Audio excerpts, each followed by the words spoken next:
Welcome back to Smirking Gun Reviews, where we're discussing The Mandalorian Season 2. But this is where I take over, so this is called Boba Fett Reviews The Mandalorian Season 2, Episode 3. Now, we did have a discussion about whether we were going to cover Episode 2 or not, but I needed to do a lot more research into these mockumentaries called The Clone Wars and Rebels. I wanted to get a lot more history on what you guys think happened. I knew that I was told by Rob that there was a lot of Mandalorian stuff in Clone Wars especially. And so I wanted to bone up on some of that. Plus, Rob was going through a major freakout during this election. And, look, not since Palpatine have you guys had some major problems with an elected official. Well, anyway, I don't even think Palpatine was elected, right? He was just kind of given an overwhelming cheer at the Galactic Senate, and then just took the place over. So I can understand Rob's fears of this guy Trumpy taking over the whole planet. So we took a break. Last episode was a lot of fun. We got to see space cops. It was really funny.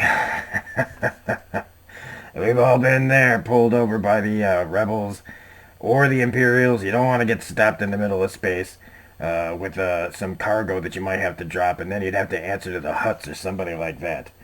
But it was a lot of fun. But this episode is kick butt. Yes, I'm saying it because we get to see some Mandalorians. Some real Mandalorians. And one of the interesting things about this is how our titular character of Mando doesn't completely understand all of the other, different factions of Mandalore. Kind of shows his limited scope in the history of Mandalore.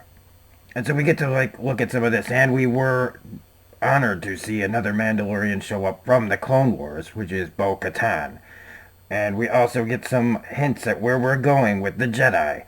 And that I had to fight down the trigger reaction that I always have when I hear about the Jedi. But I remembered where that got me last time at the bottom of a Sarlacc pit. So I was able to temper my emotional side, and try to calm down and just enjoy this episode where we do get to see a new location in Star Wars, a nice port city. It was really cool to see them get away from the desert for once in their lives. I was rather impressed with Mando's landing skills in a pinch. That ship should have been up in flames. But it shows his, ingenuity and his ability to stay calm under pressure. Also, he, sticks to his deal, which is nice to see. Not everybody in the Star Wars universe, complies to what you're supposed to do as a bounty hunter, which is keep your head about you and always try to follow through with the mission. We also find out that some of these Mandalorians, don't share that kind of same mission vibe that Mando has. But one thing I was a little disappointed with was Mando falling into this obvious trap. The guy's laughing. He's like, "I'll take you to some of your Mandalorians." Ha ha ha ha ha. Come on, Mando. I mean, seriously, this guy is literally laughing while he's telling you, "Sure, I'll take you to see some guys." But it did give us an opportunity to have him be rescued by some Mandalorians. Now, I liked that they have this monster underneath their ship, and they just feed the child to it, and which leaves Mando to just jump right in. They actually had his number here. I mean, they literally knew this guy was just going to jump in after him, and they'd have him, and then get the Beskar steel, which, is a pretty through line here, that everybody is after Beskar steel in the Star Wars galaxy right now. It seems to be a major commodity. It's very rare, like your gold here on Earth. But this is where we're joined by Bo-Katan and her Mandalorians who jump in to rescue Mando. And this was a pretty great scene. She takes all these guys out. They jump into the water. They get the child out. And we also hear about how they realize that he's a child of the Watch. And yeah, you gotta watch out for these Mandalorians because these ones are religious zealots. And they adhere to this very old way of bringing Mandalore back to the ways of keeping the helmet on. And as you can see, Bo-Katan and her group just took the helmets off, which is a thing that was very common back in the day. But that's one of the problems with Mandalore itself was all the different ways of thinking. And it's kind of like here on Earth, you got everybody disagreeing with everybody about everything. And so these ones, they don't have a problem taking off their helmets. And it's more of a progressive way of thinking, and it's kind of what got that whole planet in trouble. I mean, even Mando's like that whole planet is cursed. Everybody that goes there ends up dead. But also the Imperials didn't help anything because they tried to control this place. They knew how dangerous it was, and they didn't want anybody being able to take control again because the Mandalorians are feared throughout the galaxy. And this is where we start to maybe get into the history of our culture, my culture. And I'm hoping that they do it justice. But we'll see as further episodes go on. But they need his help if they're going to take him to the Jedi that can help him. And this is where we already know this. I mean, we know who Bo-Katan knows. And he needs to help them with a little job, which means Mando has to figure out what to do with the kid. And he takes them back to our frog couple that we dealt with earlier in episode 2. And now we get to see, that she's met her husband and her life mate. And I didn't know about this, but I did think it lived to a pretty funny scene saying, mind your manners, which means stop eating the kids, you know what I'm saying? But, and immediately, I mean, the kid focuses in on those eggs, like, holy moly, it's like, this is going to be a bloodbath. But we cut away to robbing the Imperial frigate, which was a lot of fun. This is always a lot of fun, you guys. I gotta tell you, it's always fun to see stormtroopers. Because, when it comes to stormtroopers, you never feel bad. You can do whatever you want to these guys. You can just throw them out of airlocks. You can cut their heads off. You just never feel bad about what happens to stormtroopers. So this was a lot of fun for me. I always, I needed to satiate some of the bloodlust. It's been a while since I've done any disintegrations myself. And so, going back to that classic Star Wars feel of just blasting away on some stormtroopers. But then I got surprised and I was taken out of it a little bit. Me, myself, personally. Boba Fett, not, Rob was just like, oh yeah, that's that guy. You gotta get ready to see different people and different things. I was kind of surprised because all of a sudden there's Bosch from that Amazon show. And I was like, holy God, why is Titus Welliver in here? He was never in Star Wars.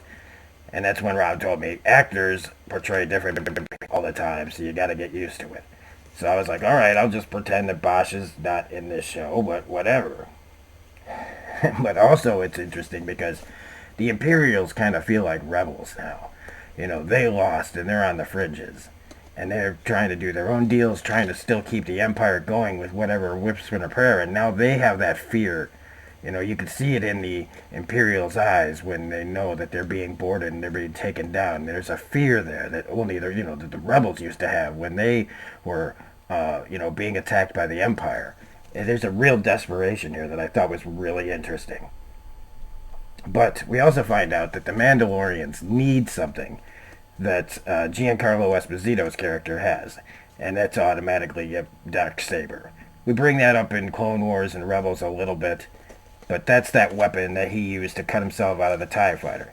Now, there's more history to this, and I think that that's going to be an interesting development as we get a little bit closer to the end of this season. But it was nice to see, the Mandalorians just take this ship out. When they think that they're trapped, this guy's actually the one who puts himself in a trap, and all of his people get blown out in an airlock. But what we also find out is that Giancarlo Esposito's not around, and the rest of the people that are involved in the Empire aren't messing around either. Which means that they're willing to take themselves out rather than give anything to the new, Republic. But in this case, it's not even the New Republic. These are the Mandalorians coming after him, and Giancarlo Esposito knows it. And so, to make sure that they don't get anything, he sends Titus Welliver's character into the ocean to just crash and commit suicide. And even when that doesn't work, he literally commits suicide with like an electric cyanide pill. That's just what Rod tells me. A lot of people in World War II, people that are spies, they get caught, they take themselves out. We do it with electricity, I guess. It's pretty crazy. It's not a way to go. Not a way to go at all. So, the Imperials are desperate to keep what they have.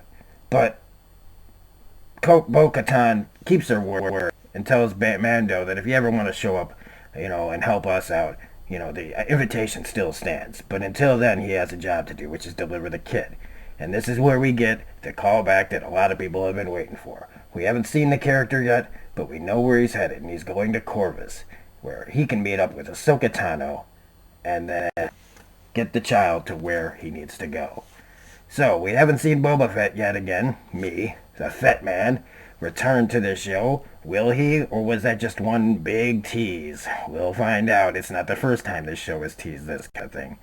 But Mando's off to find Ahsoka Tano, and I think that's pretty great. His ship needs some work.